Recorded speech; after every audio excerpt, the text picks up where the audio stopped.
আসিফ সাহেবরা যে মেসে থাকতো সেই মেস ভাড়াটাও আমি অনেকের কাছ থেকে 2000 1000, ওই সময় তো আসলে এই টাকার অনেক মূল্য ছিল, তাই না? এই টাকাগুলো সংগ্রহ করে অধিকাংশ ক্ষেত্রে আসিফ আক্তাররা যে মেসে থাকতো সেই মেস ভাড়াটা আমি সংগ্রহ করে দিতাম। নাসিরউদ্দিন পাটোয়ারি এখন আসলে ভারসাম্য হারিয়েছে। সে মিডিয়া দেখলে আসলে নিজেকে আর সামলাইতে পারে না। আমাদের একজন সেপুদা আছে, তার কাছ থেকে ভালো রাজনীতি শিখতে পারবে। আমি আজকেও তাদেরকে সর্বশেষ বলবো, নাসিরউদ্দিন পাটোয়ারি আর হাসনাত আব্দুল্লাহ রা আর একজন সার্জিস আলম, মানে ছাত্রলীগের আলম, সে তো গণঅভ্যুত্থানের সময় সার্জিস এবং হাসনাত, যে সময় ডিবি হেফাজতে নাহিদ এবং আসিফ মার খাচ্ছিল, সেই সময় হাসনাত এবং সার্জিস জুজ খাচ্ছিল। আমি যে এত কিছু জানি, এইটাই আমার অপরাধ। হাসনাত আব্দুল্লাহকে সমন্বয়কদের অনেকে মানে হাসি ঠাট্টা করে বলতো হাসিনার আব্দুল্লাহ। আগামী 10 বছর বিরোধী দলে থেকে রাজনীতি শেখেন। জামাত ইসলাম এখনো পর্যন্ত রাষ্ট্র পরিচালনায় শিশু। আমি গতকাল একটি বক্তব্য দিয়েছিলাম যে নাসিরউদ্দিন পাটোয়ারি ছাড়া আপনারা আপনাদের কর্মসূচিগুলো পালন করেন, আমাদের পক্ষ থেকে সহযোগিতা করা হবে। দেখেন, নাসিরউদ্দিন পাটোয়ারি হঠাৎ করে গত পরশুদিন আমাকে কল করে বিকালের দিকে। আমি ওই সময় কালীগঞ্জ উপজেলা, সেখানে একটি ফুটবল খেলা হচ্ছিল, সেই অনুষ্ঠানে আমি প্রধান অতিথি হিসেবে উপস্থিত ছিলাম। তো তার কল, আমি ভাবলাম যে হয়তো গুরুত্বপূর্ণ কোনো কথা বলবে। তো আমি তাকে মেসেজ করলাম যে আই মিসড ইয়োর কল। দেন সে সন্ধ্যার পরে আমাকে ফোন দিল, তার সাথে আমার কথা হলো।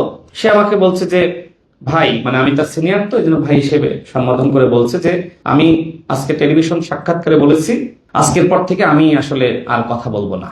তো আমি আপনাকে অনুরোধ করি যে আপনি আমার বিরুদ্ধে বলবেন না, আমি আপনার বিরুদ্ধে বলবো না। তো আমি বললাম যে আসলে আমার এখানে ব্যক্তিগত কোনো বিষয় না, আমি যে দায়িত্বে আছি, তুমি যে প্রতিনিয়ত মাননীয় প্রধানমন্ত্রী, তার সহধর্মিণী, তার কন্যা এবং বাংলাদেশের মন্ত্রীদের নিয়ে গালিগালাজ করতেছো, বাজে ভাষায় কথা বলতেছো, তুমি যদি এগুলো বন্ধ করো আমি তোমাকে নিয়ে কোনো কথা বলবো না। সে বলল ভাই আর বললেন না, আমি ইতিমধ্যে আমার অবস্থান ক্লিয়ার করেছি মিডিয়ার সামনে। আমি বলেছি যে আমি আর কথা বলবো না, আমি চুপ থাকবো, কারণ আমার কারণে এত কিছু হচ্ছে। তো আমি তাকে সাধুবাদ জানালাম যে তোমার জন্য শুভকামনা থাকলো। এরপরে রাত 11টা 12টার দিকে তিনি আমাকে আবার ফোন দিলেন। ফোন দিয়ে বললেন যে আপনি তো আমার বিরুদ্ধে বলেছেন। আমি বললাম কোথায়? বলছে যে চ্যানেল এস এর বক্তব্য দেখলাম, অন্যান্য বক্তব্য দেখলাম। আমি বললাম যে এটা তোমার সাথে আলোচনা হওয়ার আগে, এই টকশো আগে হয়েছিল, এটা রেকর্ডেড ছিল, পরবর্তীতে তারা এখন কাটিং গুলো প্রকাশ করতেছে, আর আমার এই বক্তব্য তোমার সাথে আলোচনা হওয়ার আগে। তিনি আমাকে বললেন যে আপনি আমাদের বাসায় আসতেন, মানে মন্ত্রীপাড়ায়, এবং আপনি আমাদের কাছ থেকে প্রায় 5 লাখ করে টাকা নিয়ে যেতেন। আমি তো আকাশ থেকে পড়লাম, মানে আমি নাহিদ আসিফদের কাছ থেকে 5 লাখ করে টাকা নিতাম। এটা কি বললো? মূলত আমার কাছে মনে হচ্ছিল যে সে রেকর্ড করবে, রেকর্ড করে হয়তো ছেড়ে দিবে, মানে আমাদের থেকে নিতে আরো আমার চরিত্র হনন করার জন্য। দেখেন, আসিফ সাহেবরা যে মেসে থাকতো সেই মেস ভাড়াটাও আমি অনেকের কাছ থেকে 2000 1000, ওই সময় তো আসলে এই টাকার অনেক মূল্য ছিল, তাই না? এই টাকাগুলো সংগ্রহ করে অধিকাংশ ক্ষেত্রে আসিফ আক্তাররা যে মেসে থাকতো সেই মেস ভাড়াটা আমি সংগ্রহ করে দিতাম। আমার নিজের তো সক্ষমতা ছিল না, নিজের টাকাও দিই নাই, কিন্তু আপনাদের কাছ থেকে, জনগণের কাছ থেকে সেই মেস ভাড়াটা, কারণ মোবাইল লাগলে কেউ ভর্তি হবে, সেই টাকাগুলো আমরা সংগ্রহ করে দিতাম। আজকে আমাকে উল্টো বলছে যে আমি নাকি মাসে মাসে গিয়ে প্রায় গিয়ে নাকি আমি নাহিদের বাসা থেকে টাকা আনতাম 5 লাখ করে। তো আমি বললাম ঠিক আছে, তোমার কাছে তথ্য থাকলে ফাঁস করে দাও। সে বলছে যে আপনার সব ফাঁস করে দেবে, করো, সমস্যা নাই তো। এরপরে বললো যে আপনি ফ্ল্যাট কিনেছেন, সব ডকুমেন্টস আছে। আমি তো আবার আরেকবার আকাশ থেকে পড়লাম। তো আমি তাকে বললাম আমার কোনো ফ্ল্যাট নাই, আমার কোনো ফ্ল্যাট নাই, তোমার কাছে তথ্য থাকলে সব ফাঁস করে দাও। এইভাবে সে একটু মানে ব্ল্যাকমেল করার চেষ্টা করলো। তো আমি এ বিষয়ে ফেসবুকে আমার অবস্থান ক্লিয়ার করেছি, কারণ আমার কাছে মনে হয়েছে যে আমার সাথে যেহেতু কথা বলেছে, এই ধরনের কথাবার্তা বললো, হয়তো রেকর্ড করে কোনো কিছু তারা আবার সামাজিক যোগাযোগ মাধ্যমে তারা পোস্ট করতে পারে, যে কারণে আমার অবস্থান আমি ক্লিয়ার করেছি। এবং আজকে আবার আমি স্ক্রিনশট শেয়ার করেছি। কেউ কেউ বলছে যে এটা তো মুখের কথা, প্রমাণ তো নাই। তো প্রমাণ আমি ফেসবুকে ইতিমধ্যে পোস্ট করে ফেলিয়েছি। মনে করেছিলাম যে নাসিরউদ্দিন পাটোয়ারি হয়তো অনুতপ্ত হয়েছে, সেই জায়গা থেকে আমাকে ফোন করেছে। এবং আমি মনে করি মানুষ ভুল করে এবং ভুলের মার্জনা থাকতে হয়, কিন্তু গতকাল দেখেন সে কমিটমেন্ট ব্রেক করলো, আমাকে কথা দিল যে সে আর এগুলো করবে না।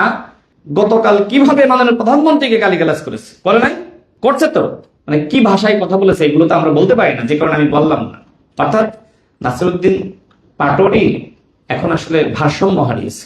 যে কারণে আমি এনসিপি কে বলবো যে একজন মনোরোগ বিশেষজ্ঞ যদি অতি দ্রুত তাকে না দেখান সে কিন্তু পাগল হয়ে যাবে। সে ভারসাম্য হারাচ্ছে। সে আমাকে কথা দিল যে আর কথা বলবে না, গালিগালাজ করবে না। এরপরে মিডিয়া যে সময় তার সামনে গেল, সে মিডিয়া দেখলে আসলে নিজেকে আর সামলাইতে পারে না।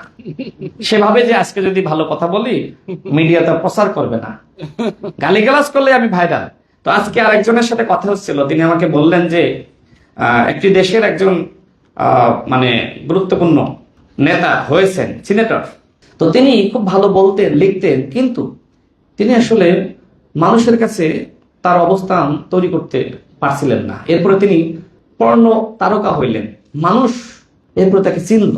তো চেনার পরে হঠাৎ বেশ বছর দুয়েক পরে সে জনগণের কাছে ক্ষমা চাইল। তো জনগণ তো তাকে ক্ষমা করে দিল। তার মানে কি, খারাপের মধ্য দিয়ে সে তার পরিস্থিতি তৈরি করলো, এরপরে জনগণের কাছে ক্ষমা চেয়ে সে ফেরেস্তা হয়ে গেল। তো এনসিপির রাজনীতি হলো ঠিক এইরকম।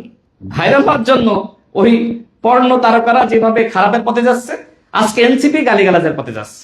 গালিগালাজ করে যদি তাদের ভাইরাল হইতে হয় তাহলে বলবো যে ঠিক আছে, আপনারা, আমাদের একজন সেপুদা আছে, তার কাছ থেকে ভালো রাজনীতি শিখতে পারবেন, তার কাছ থেকে ভালো রাজনীতি শিখতে পারবেন। আমি এনসিপি কে নিয়ে অনেক প্রত্যাশা করেছিলাম, এবং যারা আছে আমাদেরই ছোট ভাই ব্রাদার, একসময় আমার সাথে রাজনীতি করেছে, আমি সবসময় তাদেরকে বোঝানোর চেষ্টা করেছি। আমি আজকেও তাদেরকে সর্বশেষ বলবো, নাসিরউদ্দিন পাটোয়ারি আর হাসনাত আব্দুল্লাহ রা আর একজন সার্জিস আলম, মানে ছাত্রলীগের আলম, সে তো গণঅভ্যুত্থানের সময় সার্জিস এবং হাসনাত ছাত্রলীগের, আওয়ামী লীগের এজেন্ট হিসেবে কাজ করছিল। এবং এটা আসিফকে জিজ্ঞেস করেন, নাহিদকে জিজ্ঞেস করেন, আমি দায়িত্ব নিয়ে বলছি। যে সময় ডিবি হেফাজতে নাহিদ এবং আসিফ মার খাচ্ছিল, সেই সময় হাসনাত এবং সার্জিস জুস খাচ্ছিল। তা আমি যে এত কিছু জানি, এইটাই আমার অপরাধ।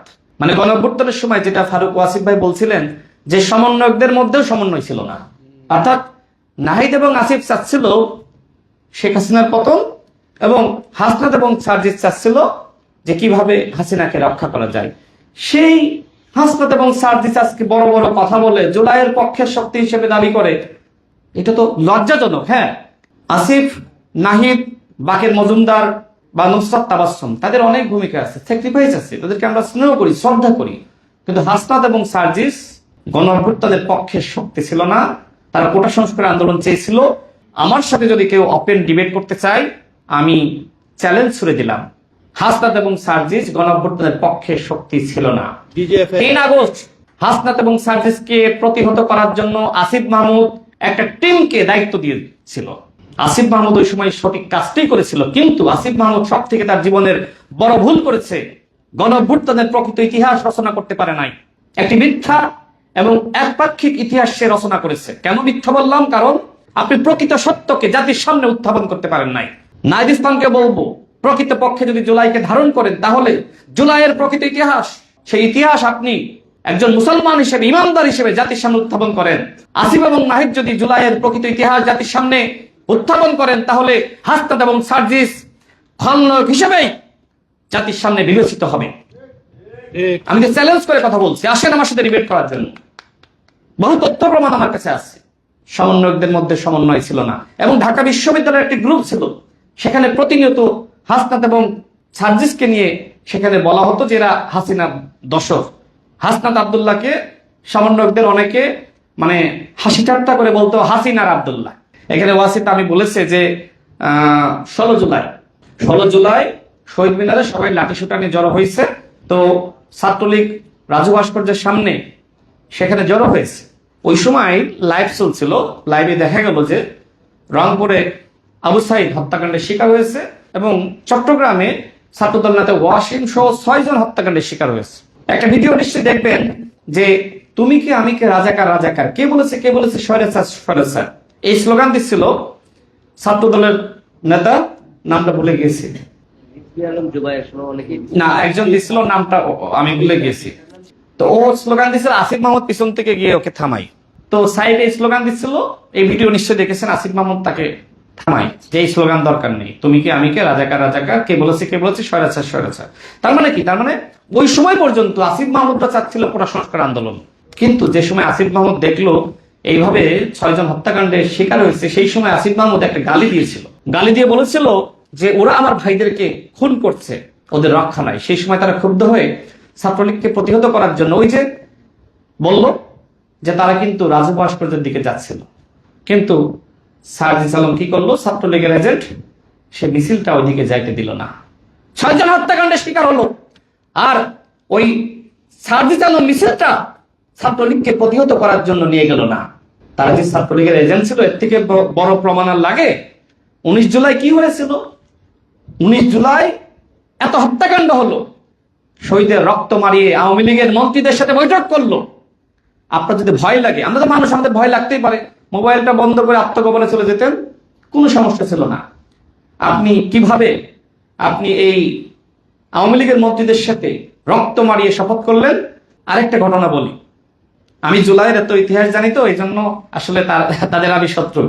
হাসিবাল ইসলাম 3 জন বৈঠক করতে গিয়েছিল, এর ভিতরে হাসিবাল ইসলামের শিক্ষক ছিল কে জানেন? শিক্ষক ছিল হাসনাত আব্দুল্লাহ, যেটা ফোকাসে কোচিং করাইতো, মানে শিক্ষক ছিল, এবং হাসিব সেখানে ক্লাস করতো, এই জন্য স্যার ডাকতো। এই হাসিবাল ইসলাম চাংখার বলে একটা মেসে অবস্থান করছিল। হাসনাত আব্দুল্লাহ নিজে গিয়ে তাকে আনে ডিজেবার সাথে এবং আওয়ামী লীগের এই মন্ত্রীদের সাথে বৈঠক করার জন্য। আর অনেককে ফোন দিয়েছিল বৈঠকে যাওয়ার জন্য, কেউই রাজি হয়নি।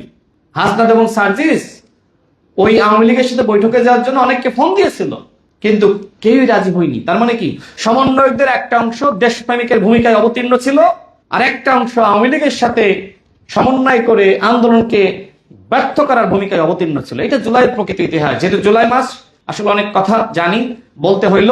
যদি আমার কথা কেউ চ্যালেঞ্জ করতে চাই, আমি চ্যালেঞ্জ দিতে প্রস্তুত আছি। যদি মনে হয় কোথাও মিথ্যা বলেছি, ভুল বলেছি, আমাদের আদালত আইন স্বাধীন, আমাদের মামলা দিতে পারে, কিন্তু সত্য কথা বলতে হবে।